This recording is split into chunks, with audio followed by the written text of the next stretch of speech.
ما تجيش تقولي لي ولدي ما كيحترمنيش وانتي كتقلل الاحترام على والديك.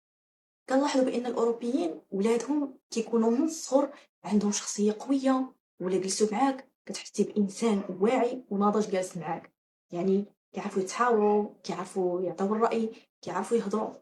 عكس حنا العرب، كيكون الدري عندنا ديما مقموع وديما ما عندوش راي، خصو هي ياكل ويشرب وينعس وصافي. وكنتمنى من تسالي هذا الفيديو ساليه وانتي بعقليه جديده وبتربيه جديده مع ولادك. السلام عليكم، معكم خلود، وكنتمنى تكونوا بخير وعلى خير وانتم كتفرجوا في هذا الفيديو. كاين منكم اللي كيعرفني وكاين منكم اللي ما كيعرفنيش. القناه ديالي بطبيعه الحال ما حطيتش فيها شي فيديو مده طويله، مده 4 سنين او اكثر، وان شاء الله رجعت بمحتوى جديد، وان شاء الله نكون معكم ديما. بلا ما نطول عليكم وندخلوا للموضوع ديالنا. الموضوع ديالنا هو تربيه الاطفال بطريقه سليمه، وجيت باش نوريك الاخطاء اللي كديري مع ولدك بلا ما تحسي انت كأم او اب. 96% منكم مبرمج نفس البرمجه، يعني عندكم عقليه وحده. انا ما كنعممش، ولكن الاغلبيه فيكم كيدير نفس الخطا. 99% ديال الناس كيركزوا مع ولادهم نسبه كبيره ديال التركيز غير مع القرايه، وكينساو بزاف ديال الحوايج مهمين. اكيد القرايه مهمه، ولكن القرايه وحده ما كافياش. كتبغي توصلي ولدك لاعلى المراتب، وان شاء الله ربي يعطيك الصبر والقوه والجهد انتي والاب ديالو باش توصلوا لاعلى المراتب كيف كتمناو. ولكن نسولك واحد السؤال، المجتمع شنو غادي يستافد من طبيب ولكن ما مربيش، من قاضي ولكن ما عندوش المبادئ؟ هادشي اللي بغيت نوصل لك من الصباح. اذا كتخسري على ولدك الملايين والوقت والجهد باش يقرا، ولكن مقابل نص ساعه في النهار باش تجلسي مع ولدك وتفهميه كتجيك صعيبه. انا نطلب منك تجلسي مع ولدك غير نص ساعه في النهار، تجلسي معاه وتعلميه وتوجهيه، يا انتي يا الاب ديالو.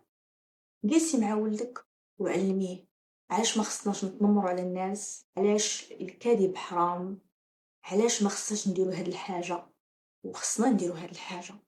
هادشي اللي كنطلب منك، تجلسي مع ولدك غير نص ساعه في النهار وتوجهيه وتعلميه. النقطه الثانيه، فعوض ما تضربي ولدك وتغوتي عليه وجهيه. بمعنى فعوض ما تضربيه جلسي معاه وقولي ليه علاش ما خصناش نديروا هاد الحاجه وعلاش خصنا نديروا هاد الحاجه. يعني دار شي غلط، فعوض ما تبقاي تسبيه وتضربيه قولي ليه ولدي هاد الحاجه ما خصناش نديروها لحقاش كذا وكذا كذا.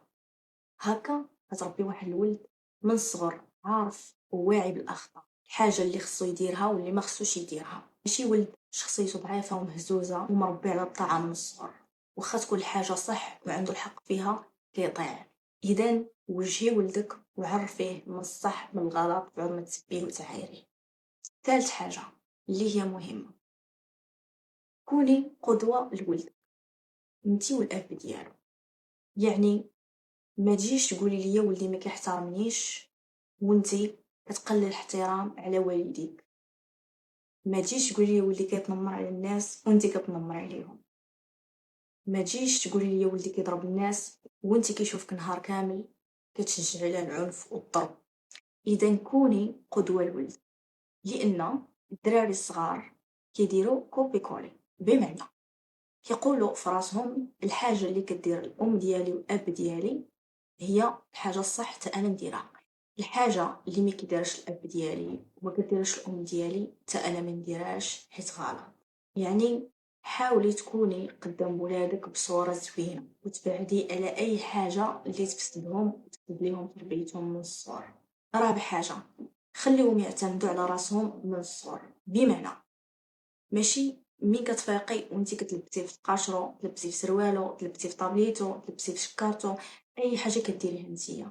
لا، خلي ولدك يعتمد على راسو من الصغر. خليه يلبس تقاشرو، خليه يلبس حوايجو، شي حاجه بسيطه وما فيهاش قوه بدنيه خليه يديرها هو.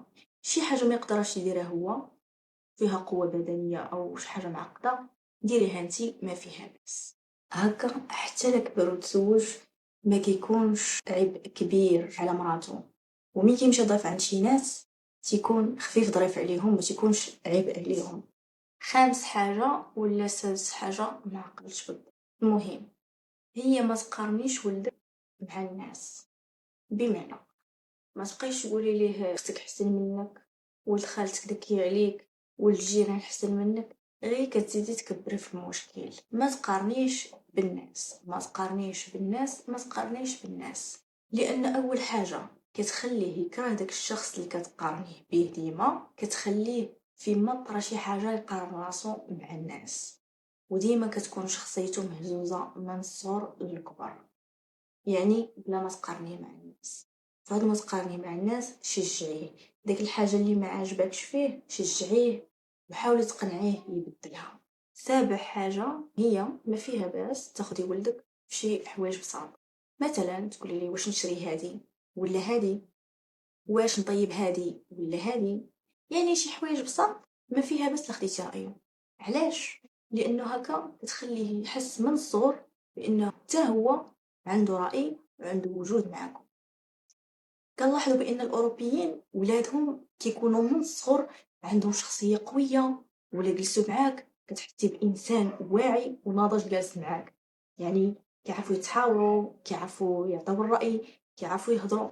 عكس حنا العرب كيكون الدري عندنا ديما مقموع وديما ما عندوش راي، خصو هي ياكل ويشرب وينعس وصافي. لا بالعكس، شي حوايج اللي مسموح ليه انكم تاخذوا الراي ديالو وبساط، ما فيها باس لا خديتي الراي ديالو. هكا تيحس براسو عنده وجود وتكبر عنده راي وتتكبر شخصيته قويه. نقطه كتبان لكم يعني صغيره ولكن راه مهمه بزاف. واخر حاجه واللي هي مهمه بزاف، علموا ولادكم ما بين الحلال والحرام. علمهم بان الصلاه مهمه، والا صلينا ماشي غير حيت خايفين يدخلنا ربي سبحانه وتعالى لجهنم، لا بالعكس كنصليو لانه الصلاه فيها الراحه والطمانينه، فيها الهدوء، فيها الصله مع الله سبحانه وتعالى. يعني من الصغر دخلوا لولادكم ما بين الحلال والحرام، وما تقولش لهم نتوما باقيين صغار، لا خليه من الصغر يحس بانه محاسب ومراقب. يعني زرعي ليه ديك الفكره بان الله سبحانه وتعالى كيشوفو من الصغر شنو كيدير، ماشي اي حاجه يديرها لا عادي، لا انا راه باقا صغيره نضرب الناس عادي ما غاديش يعذبني الله، ما نصليش عادي، لا خليهم من الصغر يكونوا مسؤولين على سلوكهم. كنتمنى الفيديو يكون عجبكم وكنت خفيفه ظريفه على قلبكم وتكونوا استفدتوا من النصائح ديالي. ما تنساوش ديروا لايك وسبسكرايب الى عجبتكم طبيعه الحال، وتقولوا لي النصيحه اللي عجبتكم وعلاش كتشوفوها مهمه. باي باي، وإن شاء الله نتلاقاو في الفيديو الجاي.